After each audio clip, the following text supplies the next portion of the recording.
What's good, YouTubers and YouTubettes? This is JB Sports, back again with another one. Errol Spence Jr., Spence-Crawford, saga continues. Now, this is a big week. This week is going to go a long ways in clarifying the whole situation. Will this fight happen, or will this be another black eye on the sport of boxing? Another big fight that falls by the wayside, featuring two of the top pound-for-pound fighters in boxing. We will see what happens, and we will see what transpires. Now, the PBC's got a card coming up in San Antonio, Texas, a.k.a. the Alamo City, going down in the Alamo Dome. I'm pretty much sure they're going to scale down the Alamo Dome. You got Mark Masayo, who just coming off a upset victory. A lot of people didn't think he won that fight, but he defeated Gary Russell Jr. That's what it says in the record books. So it really doesn't matter what I think or what a lot of people that watched that fight thought, that Gary Russell Jr. won that fight. But Mark Masayo from the Philippines, Manny Pacquiao protege, will defend his belt against Ray Vargas, who is the #1 contender for his belt. So we will see what happens, and we will see what transpires. So you're going to have a lot of the Showtime bigwigs there. Stephen Espinosa will be there. They're going to be putting on that fight. So, you know, a lot of the boxing channels and a lot of these people that cover boxing, they're going to be asking Stephen Espinosa, what is the latest on Errol Spence Jr. and Spence-Crawford? So this week here coming up is going to go a long way in determining if Errol Spence Jr. and Spence-Crawford comes to fruition. Now, from what I'm hearing, it's all about the guarantee, man. Spence-Crawford, it has a certain number in his head, and he's standing firm on that number. And the PBC has a number that they're willing to offer. You know, they got pretty much a model that they use when they're putting on pay-per-view events. And that model is lower guarantees plus pay-per-view money on the back end for each fighter. So we will see if both people stand firm and they both say, okay, then I'm not going to move off my number, you're not going to move off your number. So let's just both move into another direction, maybe revisit this at another time. But right now, the numbers are the numbers, and we ain't going to budge on those numbers. So if that's the case, then the fight's not going to happen. Errol Spence Jr. has agreed to terms. A lot of people say, well, damn, if he agreed to terms, why he ain't signed a contract? Why would he sign a contract if the fighter that he wants to fight ain't agreed to terms? Both fighters got to agree to terms, then contracts are drawn. That's how it works. It ain't just, okay, what you want, Errol? Oh, I want $6 million. Okay, here you go, contract for $6 million. It don't work like that. Why would he, why would he go down like that? And he get the $6 million contract, and he signed the contract on the dotted line, not knowing what Spence-Crawford going to do as far as what he's going to get in his guarantee and what he's going to get in his pay-per-view percentage, and is he going to sign? Both fighters got to agree to terms. Errol Spence Jr. has agreed to terms, obviously, because he's worked with the PBC. He's familiar with the PBC pay-per-view model, so it wasn't no big thing for him to agree to terms. He knows how this goes as far as PBC pay-per-view model. He understands that. Spence-Crawford on the other hand don't understand that. He thinking, okay, PBC got all the top fighters. They putting on all these pay-per-view events. You know, I was making this amount of money with Top Rank, so I'm expecting this type of money fighting one of your top fighters under the PBC umbrella. And that's what Spence-Crawford thinking, but that's not how the PBC pay-per-view model works. Again, these people out here talking about 60-40, 55-45 in favor of Spence. That's not going to be the case. It's going to be a 50-50 pay-per-view split, just like Yordenis Ugas. Now, the only thing I say about that is Yordenis Ugas might have got that 50-50 split because he agreed to fight Errol Spence Jr. in Dallas. Maybe that's the reason why he got the 50-50 split. Now, if the fight is not in Dallas, say Spence and Crawford fight in Las Vegas, maybe Spence say, okay, well, since you don't want to fight in my backyard, then the split going to be 55-45. That's the only caveat I can say about the split. But I do believe that more than likely, in all probability, that the split will be 50-50, just like it was with Yordenis Ugas when Errol Spence Jr. fought him. I think the problem is the guarantee. Now, if the fight does not come to fruition, Spence-Crawford was last seen in the ring in November of 2021, defeating Shawn Porter. Beat Shawn Porter like no other fighter had beat Shawn Porter in his entire boxing career.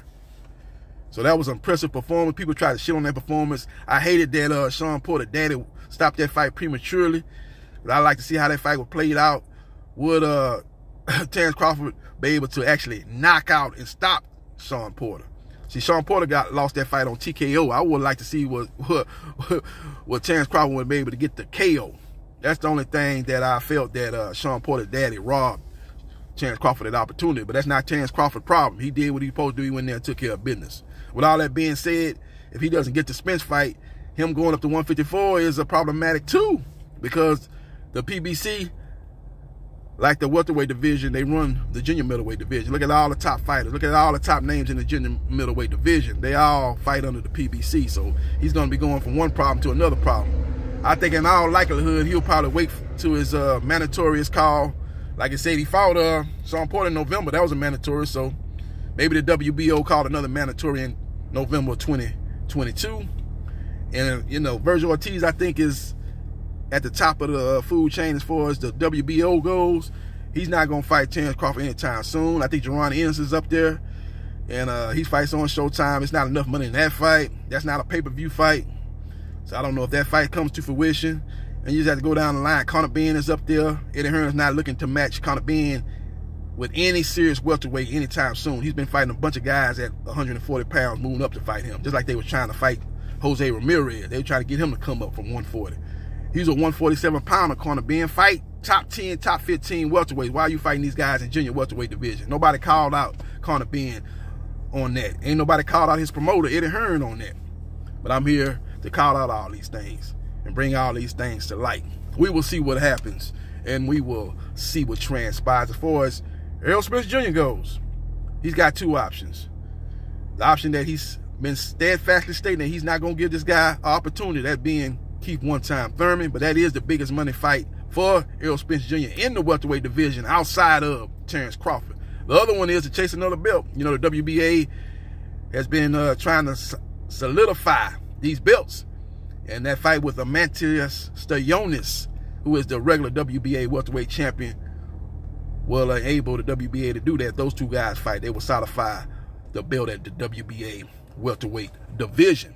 So we will see what happens, and we will see what transpires. But that are the two options. Errol Spence Jr. has solid options. Terence Crawford has no appealing options, to be honest, because he's not with a promoter. He's not with a network. So he actually will have to just sit on the sideline and wait for the WBO mandatory to be called. And then the fight will probably go to the purse bid, or whoever the mandatory is. Maybe their promotional company will put up the money for the fight. If not, it would go to a purse bid, and then it would be open season for all promoters in boxing to bid on that fight.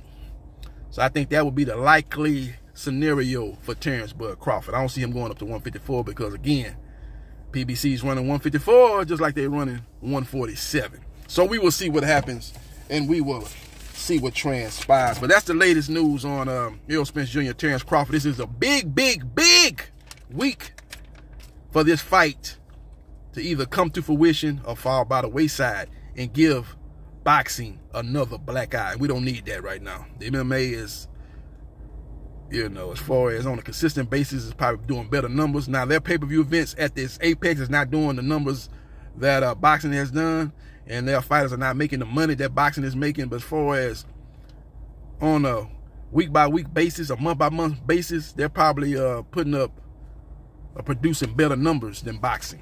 I hate to say that. It's just when you talk about the creme de la creme, the mega events, I still think boxing has the edge over MMA, but boxing, again, has got to quit not giving us these big fights, these big matchups. This thing is going down the same road as Ricky Bowe versus Lennox Lewis. We didn't get that fight.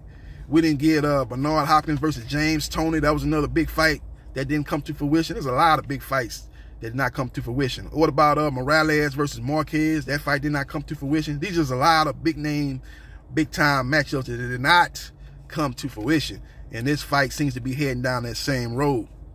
We will see what happens, and we will see what transpires. Let me know your thoughts in the comment section about what you think will transpire between Errol Spence Jr. and Terence Bud Crawford. The clock is ticking, and it's a big week with the big fight coming up featuring two PBC fighters, Mark Magsayo taking on Ray Vargas. So we'll learn a lot this week. Hopefully, it'll be good news, not bad news. Let me know your thoughts in the comment section about the whole Errol Spence Jr., Terence Bud Crawford saga.